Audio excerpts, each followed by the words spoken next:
কলকাতা স্থানীয় সংবাদ পড়ছি সংযুক্তা সিংহ। বিশেষ খবর।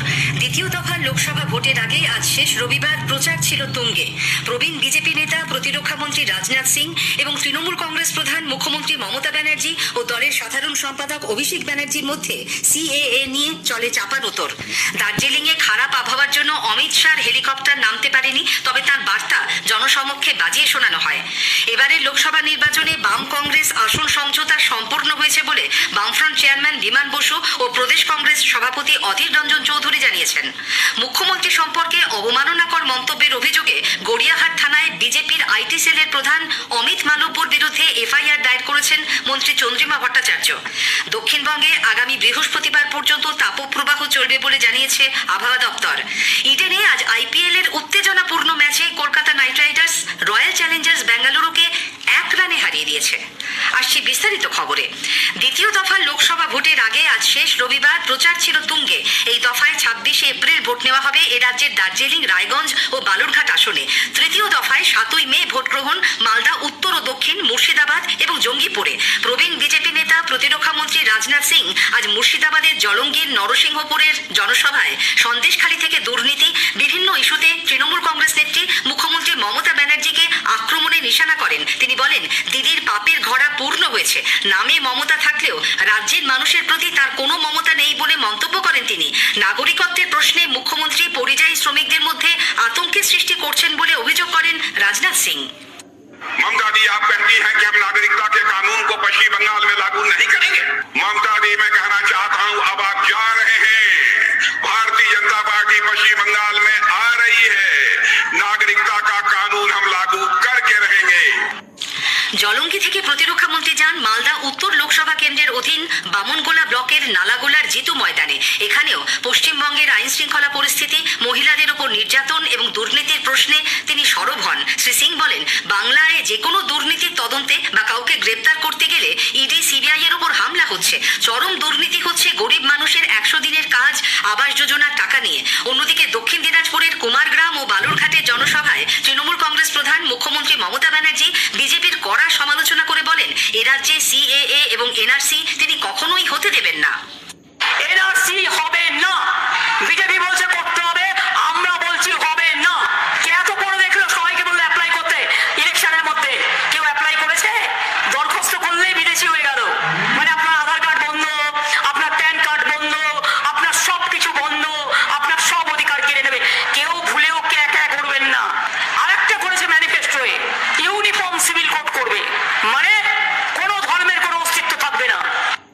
নদিয়ার রানাঘাট লোকসভা কেন্দ্রের দলীয় প্রার্থীর সমর্থনে আজ দত্তফুলিয়ায় এক জনসভায় তৃণমূল কংগ্রেসের সর্বভারতীয় সাধারণ সম্পাদক অভিষেক ব্যানার্জিও সিএএ, এনআরসি প্রসঙ্গ উত্থাপন করেন।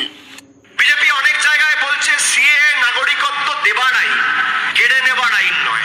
আমি বলছি, যারা অ্যাপ্লাই করবে তারা সবাই নাগরিক, তাও ভুল বুঝিয়ে বলছে নাগরিকত্ব দেবো। আমি তর্কের খাতিরে ধরে নিলাম আপনারা দেবেন।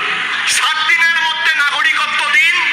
আর নোটিফিকেশন করে কেন্দ্রের স্বরাষ্ট্র দপ্তর যদি বলে যে ভারতবর্ষে আমরা সিএ এর পর এনআরসি করব না, অভিষেক বন্দ্যোপাধ্যায় সিএ কে সমর্থন করবে, আমি বুক ঠুকে বলে গেলাম। বিজেপির শীর্ষ নেতা কেন্দ্রীয় স্বরাষ্ট্রমন্ত্রী অমিত শাহ আজ দার্জিলিং এর জনসভায় আসার কথা থাকলেও খারাপ আবহাওয়ার দরুন তার হেলিকপ্টার লেবংয়ে নামতে পারেনি। মোবাইলে অমিত শাহর বার্তা মাইক্রোফোনে বাজিয়ে শোনান দার্জিলিং এর বিজেপি প্রার্থী রাজু বিস্ত। मैं आपको आश्वस्त करता हूँ कि कम्युनिस्ट और तृणमूल दोनों ने जो पहाड़ को रक्त रंजित किया था, आप हमारे साथ रहिए। हमारे गोरखा युवा राजू बीज को जिताइए। पहाड़ पर शांति लाने का काम केवल भारतीय जनता पार्टी कर सकती है। পূর্ব মেদিনীপুরের মহিষা দলে তমলুকের দলীয় প্রার্থী অভিজিৎ গাঙ্গুলির হয়ে প্রচার করেন বিরোধী দলনেতা শুভেন্দু অধিকারী। এদিকে মালদা টাউন হলে আজ বিকেলে জেলার 2টি লোকসভা কেন্দ্র নিয়ে তৃণমূল কংগ্রেসের সাংগঠনিক আলোচনা সভায় মুখ্যমন্ত্রীর ভার্চুয়ালি যোগ দেওয়ার কথা থাকলেও তিনি সশরীরে হাজির হন। 2টি আসনেই জয়ের জন্য সবাইকে একজোট হয়ে কাজ করতে বলেন তিনি। উত্তর দিনাজপুরের রায়গঞ্জের বিজেপি প্রার্থী কার্তিক চন্দ্র পাল এবং তৃণমূল কংগ্রেস প্রার্থী কৃষ্ণ কল্যাণী ও বাম কংগ্রেস জোট প্রার্থী আলী ইমরান রামস আজ কালিয়াগঞ্জের বিভিন্ন জায়গায় প্রচার চালান। অন্যদিকে পূর্ব বর্ধমানের ভাতারের বেলেন্ডা গ্রামে বর্ধমান দুর্গাপুর লোকসভা কেন্দ্রের বিজেপি প্রার্থী দিলীপ ঘোষ ও যুব মোর্চার বর্ধমান বিভাগের কনভেনার সৌমেন কারফার পোস্টার ফেস্টুন ছেড়ে দেওয়া হয়েছে বলে বিজেপির অভিযোগ। নির্বাচন কমিশনকে বিষয়টি জানানো হয়েছে। পশ্চিম বর্ধমানের দুর্গাপুরের বিধাননগরে বিজেপির দলীয় কার্যালয়ে আগুন লাগানোর অভিযোগ উঠেছে তৃণমূল কংগ্রেস আশ্রিত দুষ্কৃতীদের বিরুদ্ধে। দোষীদের গ্রেপ্তারের দাবিতে বিজেপি আজ সন্ধ্যায় নিউ টাউনশিপ থানার পাম্প হাউস মোড়ে রাস্তা অবরোধ করে বিক্ষোভ দেখায়। প্রায় আধ ঘন্টা পর পুলিশের হস্তক্ষেপে অবরোধ ওঠে, যদিও অভিযোগ অস্বীকার করেছে তৃণমূল কংগ্রেস।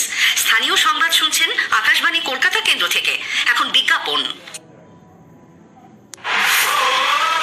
বাংলাকে সুরক্ষিত রাখার জন্য তৃণমূল কংগ্রেসের এই লড়াইয়ে যোগ দিন। নিজেকে ও নিজের পরিবারকে বিপদমুক্ত করতে এবং বাংলা বিরোধী বিজেপিকে উচিত শিক্ষা দিতে আসন্ন লোকসভা নির্বাচনে সকল তৃণমূল কংগ্রেস প্রার্থীদের জোড়া ফুল চিহ্নে ভোট দিয়ে বাংলাকে জয়ী করুন।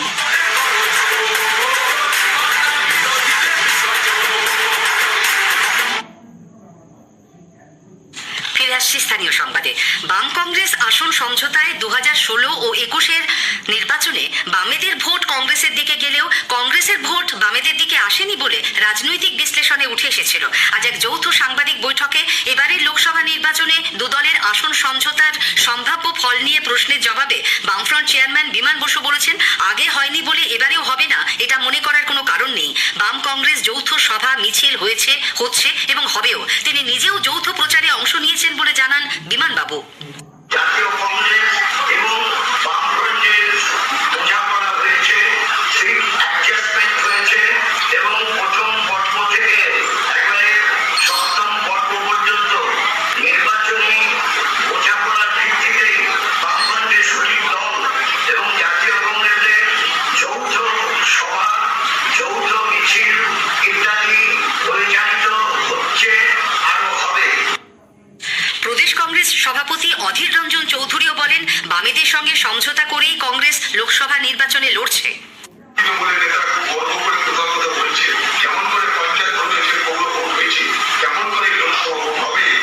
উল্টে আমরা বলেছি যে পশ্চিমবঙ্গে একটা বুথ আমরা লুপ্ত হতে দেব না।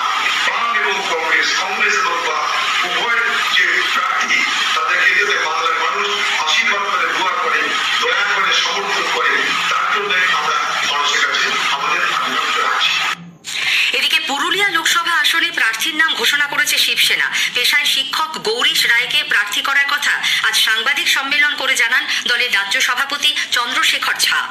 মুখ্যমন্ত্রী মমতা ব্যানার্জি সম্পর্কে অবমাননাকর মন্তব্যের অভিযোগে বিজেপির আইটি সেলের প্রধান অমিত মালব্যর বিরুদ্ধে গড়িয়াহাট থানায় এফআইআর দায়ের করেছেন মহিলা তৃণমূল কংগ্রেসের রাজ্য সভানেত্রী মন্ত্রী চন্দ্রিমা ভট্টাচার্য। গত শুক্রবার বিকেলে এক্স হ্যান্ডেলে বিজেপি নেতা দাবি করেছিলেন, নির্বাচনী জনসভায় প্রধানমন্ত্রী নরেন্দ্র মোদী সম্পর্কে আপত্তিকর মন্তব্য করেছেন মমতা। নিজের বক্তব্যের সমর্থনে একটি ভিডিও ক্লিপিংও পোস্ট করেন তিনি। এর বিরুদ্ধে এফআইআরে চন্দ্রিমা বলেছেন, মুখ্যমন্ত্রী সম্পর্কে অবমাননাকর মন্তব্য করে মহিলাদের সম্মানহানি করেছেন অমিত মালব্য। ইচ্ছাকৃতভাবে মুখ্যমন্ত্রীর ভাবমূর্তি নষ্ট করতে চাইছেন তিনি। পশ্চিম থেকে উত্তর পশ্চিম দিকে বইতে থাকা শুষ্ক গরম বাতাসের প্রভাবে দক্ষিণবঙ্গের প্রায় সব জেলাতেই তীব্র তাপপ্রবাহ চলছে। আগামী বৃহস্পতিবার পর্যন্ত তাপপ্রবাহ একই রকম থাকার সম্ভাবনা। আজ তাপপ্রবাহের লাল সতর্কতা রয়েছে পশ্চিম মেদিনীপুর, পশ্চিম বর্ধমান, ঝাড়গ্রাম ও বাঁকুড়া জেলায়। কমলা সতর্কতা জারি আছে 2 চব্বিশ পরগনা, পূর্ব মেদিনীপুর, হুগলি, পুরুলিয়া, পূর্ব বর্ধমান, বীরভূম ও মুর্শিদাবাদে। কলকাতায় আজ সর্বোচ্চ তাপমাত্রা 40.3 ডিগ্রি সেলসিয়াস, স্বাভাবিকের 4 ডিগ্রি ওপরে। সর্বনিম্ন তাপমাত্রাও ছিল স্বাভাবিকের চেয়ে 3 ডিগ্রি বেশি, 29 ডিগ্রি সেলসিয়াস। মুর্শিদাবাদের রেজিনগরের ছেতিয়ানি ঘোষপাড়া প্রাথমিক বিদ্যালয়ের পেছনে গতরাতে বোমা বিস্ফোরণের ঘটনায় চাঞ্চল্য ছড়ায়। পরপর 3টি বোমা ফাটে বলে স্থানীয়দের দাবি। মজুত রাখা বোমা প্রচন্ড গরমে ফেটে যায় বলে পুলিশের অনুমান। পশ্চিম বর্ধমানের রানীগঞ্জের চিনকুটি সার্কাস ময়দানের অস্থায়ী হাটতলায় আজ দুপুরে বিধ্বংসী অগ্নিকাণ্ডে 45টির মতো দোকান পুড়ে ছাই হয়ে গেছে। দমকলের 2টি ইঞ্জিন আধ ঘন্টার চেষ্টায় আগুন আয়ত্তে আনে। অগ্নিকাণ্ডের খবর পেয়ে প্রাক্তন সিপিআইএম সাংসদ বংশগোপাল চৌধুরী ঘটনাস্থলে গেলে তৃণমূল কংগ্রেসের বিক্ষোভের মুখে পড়েন। ইডেনে আজ আইপিএল এর উত্তেজনাপূর্ণ ম্যাচে Kolkata Knight Riders Royal Challengers বেঙ্গালুরুকে 1 রানে হারিয়ে দিয়েছে। বেঙ্গালুরু টসে জিতে কলকাতাকে ব্যাট করতে পাঠায়। নির্ধারিত 20 ওভারে কলকাতা 6 উইকেটে 222 রান তোলে। জবাবে ব্যাট করতে নেমে বেঙ্গালুরু 20 ওভারে 221 রানে অল আউট হয়ে যায়। স্থানীয় সংবাদ শেষ হলো।